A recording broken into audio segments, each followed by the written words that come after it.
"Get out of my way! He's coming home!" the Marine barked, his voice echoing through the airport terminal. Every head turned. At the center of it all, a Marine in full dress uniform stood tall, his jaw locked, his eyes burning with restrained fury. Behind him, a flag-draped coffin slowly rolled forward. An American soldier's final journey home. But blocking the path were two TSA officers, arms crossed, insisting that the rules be followed. "Sir, you can't pass through here without clearance," one officer said coldly, like this was any ordinary checkpoint. Gasps rippled through the crowd. The Marine clenched his fists, his chest rising and falling. This wasn't about rules, this was about honor. The widow of the fallen soldier stood nearby, her face buried in her hands, sobbing into the black veil that barely held her together. Family members pressed against each other, whispering prayers, while passengers who had stopped mid-journey stood frozen, unable to believe what they were witnessing. An airport terminal had turned into a battlefield of dignity versus red tape. The Marine took one deliberate step closer. His voice lowered, trembling with restrained anger. "Do you even know who you're stopping? Do you even see that coffin? That's not cargo. That's not luggage. That's an American hero who gave everything for the very freedom that lets you stand here today." His words cracked like thunder across the silence. For a moment, nobody moved. The TSA officer shifted uncomfortably, but doubled down. "We have procedures, sir. We can't just allow—" The Marine cut him off with a growl. "Procedures? Do your procedures include humiliating a grieving family? Do they include dishonoring the fallen?" The widow's sobs grew louder.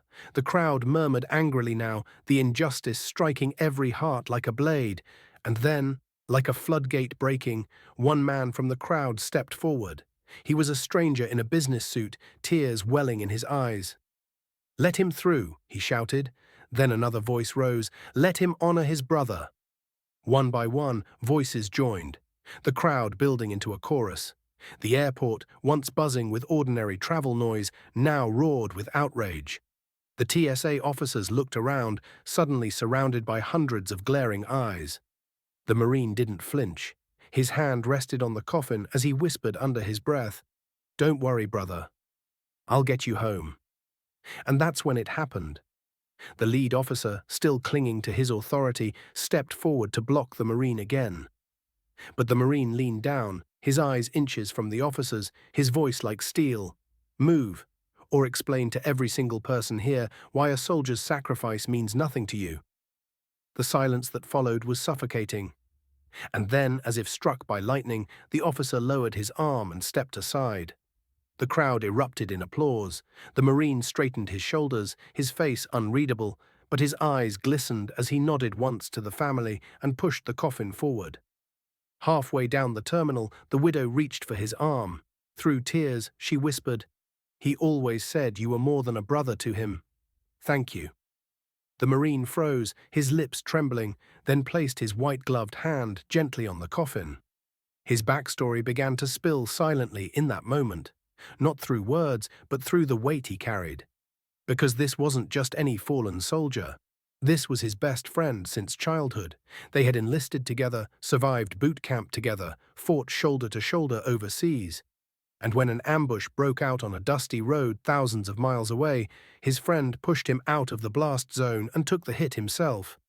Ever since, the Marine had carried that guilt, that unpayable debt, knowing that the reason he was standing alive today was because his brother-in-arms had made the ultimate sacrifice.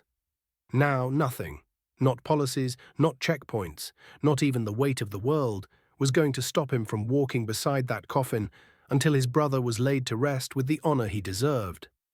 As they reached the gate, the airport loudspeaker fell silent, and in an act nobody expected, the pilot himself stepped out of the jet bridge. With tears in his eyes, he saluted the coffin.